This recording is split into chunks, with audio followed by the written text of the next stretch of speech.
Lanjut ke soal nomor 3. BTW aku mau pindah tempat di bawah aja deh. I can wait for you. Kan kayaknya lebih bagus di sini, guys. Oke, lanjut.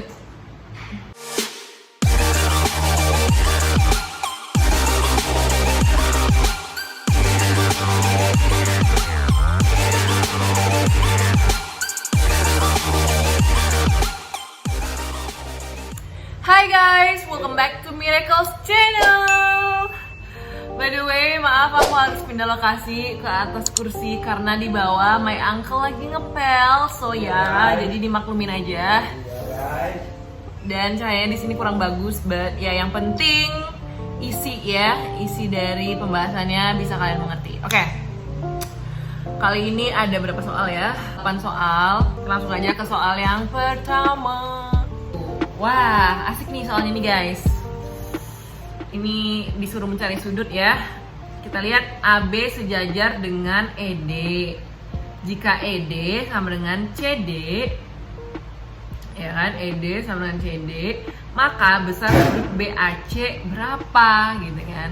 Nah, di sini cuma diketahui besar sudut D ya, 130 derajat ya kan di gambarnya. Nah, jadi sudut A itu besarnya akan sama dengan sudut yang di sebelah kiri sih 130. Berapa? 50 ya kan? Karena 180 dikurang 130 berarti sudut A sama dengan 50 derajat. Jawabannya yang C. Udah. Gampang banget ya, guys. Kok bisa gitu? Nah, makanya ya udah aku bakalan jelasin kenapa bisa sama gitu kan. Nah, karena ABC dan ECD ini dua-duanya adalah segitiga yang kongruen gitu guys. Dia kongruen ya. Sudut B besarnya sama dengan yang E dan sudut A besarnya sama dengan yang D. Yang D yang lancip ya. Oke, aku gambarin deh biar kalian kebayang. Tuh, tadang! Lihat ya, kita breakdown biar kalian kebayang konsepnya. Jadi next kalau ngerjain soal sudut-sudut kayak gini bisa paham ya. Jadi aku nggak mau cuman kasih tahu kalian angka, udah 50 udah selesai, tapi aku mau kalian paham konsepnya juga. Nih lihat guys, 130 derajat, sebelahnya berarti 50 derajat ya, sudut berpelurus ya. Oke, 50 derajat, kemudian karena dia bilang tadi ED dan CD itu sama, berarti kan sisinya sama nih. Segitiga sama kaki, ya kan? Sama kaki berarti sudut di C ini dan di E itu kan sama, ya kan? Ya udah berarti C dan E-nya 65. Dapat dari mana? 180 kurang 50. 130 dibagi 2 ya, 65 ya kan? Kemudian sudut yang itu bertolak belakang, ya kan? Kayak sini 65, sudut di sininya juga 65. Sudut yang bertolak belakang besarnya sama, gitu kan? 65 berarti B-nya sama dong 65 karena dia tadi sebangun sama CED ya kan. 65 berarti sini 65, di sini 65 juga. Sisanya berapa? 50 derajat. Gitu deh. Ya, didapat dari 180 kurang 65 kurang 65, 50 derajat. Udah dapat jawabannya. Ya, ini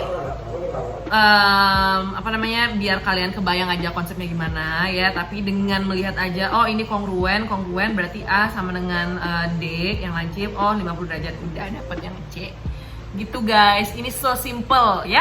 Oke, ini deh. Jadi dua segitiga ini kan dibagi sama satu garis yang sama ya, AF. Dan BC ini selurusan sama CE ya kan. Berarti kalau CB ini segitiganya ke kanan, BC ini ke kiri, ya kan? Berarti kayak bertolak belakang itu nggak sih, ya kan? Nah, ya berarti sudut A sama dengan D, B sama dengan E. Jadi gitu deh, dia kongruen tapi cuman beda arah aja. Yang ini lancipin ke sana, yang ini lancipin ke sini. Gitu deh, ya. Bisa ya dimengerti ya? Jadi jangan asal-asal pakai cara ini ke yang bukan kongruen. Oke. Lanjut soal nomor 2. Di sini dia bilang PQRS itu luasnya 144, maka luas daerah yang diarsir berapa gitu kan. Nah, ini aku udah pernah bahas di soal di part 11 ya, bahwa kalian bisa melihat PQRS ini sebagai bangun persegi ataupun belah ketupat. Nah, di sini aku ambil aja dia belah ketupat gitu kan. Berarti luas belah ketupat sama dengan 144 ya kan. Setengah kali SQ kali PR. Kenapa? Karena diagonal kan SQ dan PR kan. SQ PR, diagonal 1 diagonal 2 gitu. Bebas lah. Dan itu pasti sama panjangnya. Berarti aku langsung bikin aja setengah kali D kuadrat sama dengan 144. Berarti D sama dengan akar dari 144 kali 2 ya, 12 akar 2. 144-nya tinggal dikeluarin aja dari akar ya. Sisa di dalam akar 2 gitu kan. Nah, kemudian luas daerah yang diarsir kan pertanyaannya. Ya udah, kalian kurangin aja. Luas ABCD kurang luas PQRS. Luas ABCD tadi didapat dari sisi kali sisi gitu kan. Sisinya berapa? Sisinya tadi ya yang diagonal SQ gitu kan. Diagonal si belah ketupat tadi kan merupakan sisi dari persegi ABCD. Benar ya? Berarti luasnya sama dengan 12 akar 2 kali 12 akar 2. 144 kali 2. Ini aku nggak kaliin 144 kali 2-nya karena nanti bakalan dikurang juga. Jadi nggak perlu dikali dulu ya. Nah, ya kan? Luas persegi 2 kali 144 dikurang luas PQRS 144. Berarti 144 jawabannya yang A gitu guys. Jadi kalian gak usah kaliin dulu tuh 2 kali 144 karena dia bakalan nanti dikurang 144. Ini konsep pengurangan ya, aku udah pernah bahas juga nih. 144 tuh anggap aja kotak gitu kan. 2 kotak kurang kotak berarti sisanya kotak gitu kan, 144 gitu. Jawabannya yang A. Yeay, lanjut ke soal nomor 3. BTW aku mau pindah tempat di bawah aja deh. I can wait for you. Kan kayaknya lebih bagus di sini guys. Oke lanjut ke soal nomor 3. Jika garis L digeser 5 satuan ke kanan dan 1 satuan ke bawah, maka gradien garis yang baru adalah, tuh lihat ada 2 titik di situ, 6,1 dan 0,10 kan, X-nya 0, Y-nya 10 gitu kan. Nah, garis L-nya ini digeser 5 ke kanan, berarti X plus 5, ya bener ya. Dan 1 satuan ke bawah, berarti Y dikurang 1. Udah guys, kalian tinggal ganti aja 6,1 itu kan jadi 11,0 ya kan. 6 tambah 5, 1 kurang 1 gitu. 0 titik yang 0,10 ya, 0 tambah 5, 5, 10 kurang 1, 9. Udah dapet nih Y1, Y2, X1, X2 nya, tinggal masukin ke rumus gradien. Rumus gradien sama dengan delta Y per delta X. Sorry ini salah ya, ini bukan delta M tapi delta X ya kan. Mau Y2 nya 9 atau Y2 nya 0 itu sama aja ya guys ya. X2 min X1 5 min 11 sama dengan 9 per min 6 min 3 per 2. Jawabannya yang C gitu guys. Gampang ya? Ini gampang banget. Kalau kalian paham maksud soalnya ya pasti bisa ngerjain.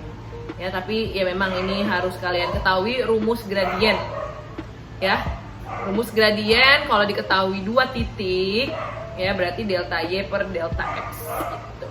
Lanjut ya ke soal nomor 4. Nah, ini banyak juga yang tanya di DM soal agak-agak soal cerita gitu ya, bahasa Inggris, tapi ini cukup gampang juga asalkan kita tahu konsep ini harus diapain gitu ya. Baca. The students will use the computers. Ada students yang akan menggunakan komputer ya. Jika setiap komputer dipakai oleh 2 orang student, maka 1 student nggak dapat komputer gitu kan. Tapi kalau misalkan si komputer ini dipakai oleh 3 anak ya, maka 3 komputer nggak kepake gitu. Karena kelebihan jadinya nih, komputernya kelebihan. Nah, sekarang pertanyaannya, berapa anak yang akan menggunakan komputer? Gitu kan? Nah, kalian misalkan aja students-nya X, komputernya Y gitu kan. Berarti ini ada 2 pernyataan guys ya. Analisis soalnya. Tuh, if each computer are used by 2 students, then 1 student don't get a computer. But if each computer are used by 3 students, then 3 computers aren't used. Berarti ada 2 persamaan nih ya, ada 2 variabel, students dan computer ya. Studentnya kalian misalkan aja X, komputernya Y ya. Persamaan pertama ya kan, yang dicari kan berapa anak ya kan. Students X sama dengan 2Y plus 1. Kenapa Kak Mira? Karena dia bilang satu komputer ini akan dipakai oleh 2 orang anak, ya kan? If each computer are used by 2 students, ya berarti 2Y gitu. Karena setiap Y ada 2 orang yang pakai, gitu kan? Ya, jadi untuk mencari total jumlah studentsnya, ya kalian kaliin berapa anak yang main komputer itu tadi, ya. Y kan komputer, kita belum tahu juga nih nilai Y-nya berapa. Jadi ya 2 kali Y, ya. Ada 2 orang anak, 1 komputer, 2Y plus 1. Kenapa plus 1? Karena ada 1 anak yang nggak dapat komputer, ya. Jadi persamaan pertama itu jumlah studennya sama dengan 2 dikali Y ditambah 1 orang anak ini yang nggak dapat komputer. Paham ya di situ ya? Jadi jumlahnya kan tadi bisa dihitung dari kita kaliin aja berapa anak yang berada di 1 komputer. 2 nih, 2 per komputer. Kita nggak tahu nih komputernya berapa. Ditambah ada 1 orang anak lagi yang nggak dapet. Jadi 2Y plus 1, ya. Kemudian kita lihat pernyataan yang kedua, X sama dengan 3Y min 9. Kenapa min gitu ya? Kita lihat, if each computer are used by 3 students, then 3 computers are in use, gitu kan. Berarti jumlah anaknya, jumlah studentsnya sama dengan 3 dikali Y, ya. Karena each computer, setiap komputer itu ada 3 anak. 3Y min 9, karena 3 komputer dia bilang nggak kepake, ya. Otomatis kita harus kurang nih, yang tadinya 1 komputer isinya 3 orang anak, 3 komputer nggak kepake, berarti 3 kali 3, 9, dikurang 9, itu dapatlah total studentsnya, ya. Jadi bukan plus, karena di sini ada 3 komputer yang kosong, nilai studennya harus dikurang 9, gitu. Oke, bisa ya? Ya udah, ini kalian tinggal samain aja. 3Y min 9 sama dengan 2Y plus 1, ya. Y-nya dapat 10, X-nya masukin ke persamaan yang pertama, X sama dengan 2 kali 10 plus 1. 21 deh jawabannya, yang B, gitu guys. Gampang ya? Iya. Lanjut ke soal nomor 5. Kita cepet aja karena ini udah mulai maghrib, udah agak gelap guys. Aku mau mandi.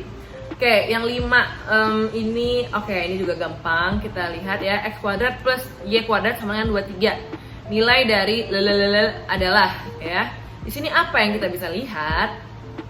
Bahwa X min Y dikali X plus Y itu coba bisa disederhanain jadi apa? Bisa di rearrange, diubah bentuk. Ayo, udah sering loh ini. Ya bener, X kuadrat min Y kuadrat, ya. Bawahnya berarti X kuadrat plus Y kuadrat kali X kuadrat min Y kuadrat. Tuh, lihat ya. Jadi kalian ubah aja nih bentuknya. Jadi gimana tuh ya? X pangkat 4 kurang Y pangkat 4. Sorry, ini salah tulis juga guys. I'm so sorry. Jadi ini kalian ubah bentuk tuh dari yang A kuadrat min B kuadrat. Itu dari situ kan, A plus B, A min B, ya. Karena ini kan pangkat 4, berarti ya udah tinggal X pangkat 2 kurang Y pangkat 2 kali X kuadrat plus Y kuadrat. Apa yang bisa dicoret? Itu kan sama tuh, X kuadrat min Y kuadrat. Yang di pembilang sama penyebut ya, coret-coret, ya. Sisanya 18 per X kuadrat plus Y kuadrat. Sementara X kuadrat plus Y kuadrat tadi kan diketahui di soal. Tuh, 2/3. Tinggal masukin angkanya, ya kan? 18 per 2/3, ya kan? 18 bagi 2, 9, 9 kali 3, 27. Jawabannya yang 27. Begitu. Oke, gampang sekali ini guys. Yang penting kita harus bisa ubah bentuk ya, menyederhanakan. Pokoknya kalian harus ubah aja ini pertanyaannya, samain ke pernyataan kuadrat plus Y kuadrat, itu didapatlah hasilnya nanti, gitu ya. Lanjut guys, nomor 6. Nah, ini nih. Ini tricky juga ya. Jadi aku nanya soal ini ke temenku yang pinter, anak UI, dia pinter nih. Ini teman aku nih pinter banget. Pas aku kasih soal ini, dia bilang gini, Mir, ini mah jawabannya X lebih besar dari Y. Kenapa gitu? Gue bilang kan, ya iya, nggak perlu dihitung, plototin aja. Yang X itu kan operasinya penjumlahan. Yang Y operasinya pengurangan, pasti X lebih besar dari Y, gitu kan dia bilang. Padahal guys, halo, ini jawabannya yang A. Ternyata Y lebih besar daripada X, even yang Y itu pengurangan. Oke, kita breakdown ya bersama Miracle, oke? Breakdown bersama Miracle, belajar bersama Miracle. Oke, lihat tuh, aku udah tulis ke kalian ya. X ini ya kan, X ini 2020, pangkat 2020 ditambah 2020 pangkat 2020 gitu kan. Karena kan kalau angkanya min, pangkatnya positif ya pasti jadi positif kan, ya kan? Jadi positif dia angka yang min 2020 ini ya. Berarti ya udah jumlahin aja, ada 2 kali 2020 pangkat 2020 ya. Konsep dasar ini penjumlahan guys. Anggap aja 2020 pangkat 2020 itu kotak. Jadi kotak tambah kotak sama dengan 2 kotak ya. Oke. Next, kita lihat yang Y. Y ini 2021 pangkat 2021. Nah, di sini aku ubah jadi 2021 pangkat 2020 dikali 2021. Kenapa? Karena biar pangkatnya tuh sama ya dengan yang X. Dia pangkatnya 2020 gitu. Kita misalkan lagi aja ya biar kalian nggak pusing. Aduh Kak, itu 2021, 2020 pusing gitu kan. Kita misalkan 2021 pangkat 2020 sama dengan kotak, ya kan? Berarti di sini 2021 kotak dikurang kotak. Berarti tinggal 2020 kotak ya. Kotaknya tadi 2021 pangkat 2020. Tuh, didapatkanlah jawabannya yang Y itu 2020 kali 2021 pangkat 2020. Sementara yang X sama dengan 2 kali 2020 pangkat 2020. Tuh. Baru ini kita bisa bandingkan ya. Dari angka koefisiennya aja nih, angka yang di bawahnya itu udah jauh lebih besar yang Y ya. Dia 2021, terus pengalinya tuh 2020. Sementara yang X dia 2020, pengalinya tuh 2, ya kan? Pangkatnya sama nih 2020, tapi bilangan bawahnya nih kalian bandingkan ya kan. Jadi kuncinya kalau kalian membandingkan itu harus ada yang disamakan gitu. Kalian tuh nggak bisa membandingkan sesuatu yang beda. Misalnya kalian membandingkan beli mana, motor atau baju, ya itu kan dua hal yang berbeda. Satu transportasi, satu pakaian gitu kan. Kecuali kalau kalian bilang gini, kamu pilih Mercy atau BMW, nah itu sama-sama brand mobil ya, baru bisa dibandingkan gitu. Ada nih yang sama. Nah kalau ini kan udah dapet nih yang sama tadi pangkatnya 2020, jadi tinggal bandingin koefisiennya lebih kecil yang mana. Ternyata koefisiennya lebih kecil yang X. Jadi jawabannya X lebih kecil dari Y yang A ya. Jadi kalian jangan asal-asal yang atas jumlah pasti nih jawabannya X lebih besar. Ternyata tidak gitu ya guys ya.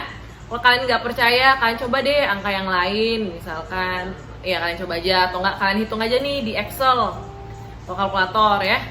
Error nggak tuh si Excel yang mikir kayak gini. Karena temanku tadi dia coba pakai Excel, terus katanya Excelnya nggak bisa ngitung ini angkanya terlalu besar. So ya, jadi kalian harus tahu konsepnya gimana dan mengoperasikan dengan benar. Pernah lakukan kan? Kalau nanti, baru dicampur ini banyak nyawa dulu. Dari kaki Ira, kaki Andre. Lanjut guys, kita bahas soal nomor 7. If n is positive, which the following is equal to 1 per akar n plus 1 min akar n. Nah, ini ya sama aja kayak tadi konsepnya. Kalian tinggal ubah bentuknya aja, rearrange jadi sesuatu yang lebih sederhana ya. Kalian kaliin sama akar n plus 1 ditambah akar n per akar n plus 1 tambah akar n, ya kan? Tuh aku kasih lihat, ting, ya gitu. Biar apa dikali plus, karena kan ini min kan, kalau ketemu plus jadi habis gitu kan, karena dia tuh bakalan jadi akar n plus 1 kuadrat dikurang akar n kuadrat gitu, jadi akarnya kebuka ya, basically gitu aja. Jadi atasnya pembilangnya akar n plus 1 ditambah akar n ya, bawahnya n plus 1 min min n kan 0 habis, bawahnya tinggal 1 ya, berarti udah tinggal pembilangnya aja lagi akar n plus 1 plus akar n. Jawabannya yang E gitu. Ya, udah dia nggak berbentuk pecahan lagi karena tadi kan n 0 plus 1 per 1. Udah deh. Jadi di sini memang kalian harus bisa mengubahnya itu dengan ini tadi. Kalau misalkan dia bilangan akar terus ininya min akar, kalian kalinya dengan akar plus akar. Jangan lupa atas bawah ya. Nggak bisa cuma dikaliin yang di bawah doang, di atasnya juga harus dikaliin. Jadi biar pembilang per penyebut sama dengan 1 gitu ya. Jangan merubah nilai guys ya, jangan merubah nilai, jadi harus atas dan bawah. Nah, kalau misalkan dia akar plus akar sebuah bilangan, nah ini kalian temannya pakai minus. Paham nggak? Ini kan soalnya minus ya. Penyebutnya akar n plus 1 minus akar n ya. Tapi kalau misalkan soalnya akar n plus 1 plus akar n, kalian kalikannya dengan akar n plus 1 kurang akar n per akar n plus 1 kurang akar n. Jadi nanti tetap positif ketemu minus abis gitu ya. Tinggal a kuadrat b kuadratnya aja. Ngerti ya? Ini kan bentuknya yang a kuadrat min b kuadrat sama dengan a plus b kali a min b gitu ya guys. Ya, oke ya, lanjut ke nomor 8. Terakhir nih guys, nomor 8. Ini juga banyak yang nanya di DM ya. Ini sebenarnya gampang sih guys, cuman kalian harus paham soal ini apa sih maksudnya gitu. Kalau kalian udah tahu maksudnya, ya ini tinggal nutup mata juga bisa. Bercanda. Ya 3 detik lah, 2 detik, 3 detik bisa lah jawab. Oke, if x di dalam kurung siku is the greatest integer less than or equal x. Jadi, lanjut aja dulu. What is the value of Oke, bilangan yang di dalam kurung siku ini ya, dia itu merupakan bilangan bulat terbesar, greatest integer ya, bilangan bulat terbesar yang less, lebih kecil. Yang lebih kecil atau equal itu sama ya, yang lebih kecil atau sama dengan x. Nah, x-nya itu min 1,5, 3,9 dan 2,7 ya. Pertanyaannya berapa jumlah dari ya itu semua dijumlahkan. Ya langsung kita lihat aja nih ya. Yang angka pertama kan min 1,5 ya kan. Bilangan bulat terbesar yang lebih kecil ya, lebih kecil dari x. Kalau misalkan dia min 1,5 ya, dibulatin dia jadinya ke min 2. Bukan ke min 1. Kenapa? Karena dia bilang lebih kecil dari x. X-nya kan min 1,5 ya kan? Bilangan bulat terbesar yang lebih kecil dari x. Berarti pembulatannya ke min 2 ya. Min 2 kan lebih kecil dari min 1,5. Kecuali kalau misalkan angkanya 1,5 itu dibulatkan ke 1 ya, karena 1 lebih kecil daripada 1,5. Nah, tapi hati-hati, ini kan ada tanda minusnya. Jadi min 1,5 dibulatkan ke lebih kecil ya, dengan bulat terbesar yang lebih kecil dari min 1,5 ya, min 2. Oke, saya dipahami. Lanjut nih, angka selanjutnya tuh 3,9 yang lebih kecil dari 3,9. Dia tuh kayak basically ini dibulatkan ke bilangan bulat ya. Ya pokoknya bilangan desimal ini dibulatkan ke bawah gitu sih. Ya technically ya udah, ini angka desimalnya kalian bulatkan ke bawah. Udah, titik di situ aja intinya. Ya, jadi kalau 3,9 dibulatkan jadi 3. Kemudian 2,7 bulatkan jadi 2. Udah, tinggal dijumlahin aja. Min 2 tambah 3, 1 tambah 2, 3. A jawabannya. Gitu guys, gampang banget ini guys. Tapi kalian hati-hati sama tanda minus, itu aja. Kalau minus 2 misalnya, minus 2,5 dibulatkannya jadi minus 3, bukan jadi minus 2. Kenapa? Karena min 3 lebih kecil daripada min 2,5 ya. Ingat, ini pembulatannya ke bawah. Gitu ya guys, bisa ya? Bisa. Udah deh. Coba kali ya untuk bahas premis gitu ya, penarikan kesimpulan, silogisme, modus ponens gitu-gitu. Gimana? Tertarik nggak kalau aku bahas itu? Oke, so kalau kalian suka video ini jangan lupa like, kalau nggak suka dislike. Also jangan lupa follow aku di Instagram @miracle_sitompul karena setiap sore akan ada kuis untuk melatih kalian dalam mengerjakan soal. Ya guys, jangan lupa share ini videonya ke teman-teman atau keluarga kalian biar makin banyak yang menonton video edukasi seperti ini. I think cukup ya. Ya, udah. Lagi ya, jangan lupa guys, belajar itu menyenangkan dan matematika itu gampang. Yay, see you in another video, bye bye.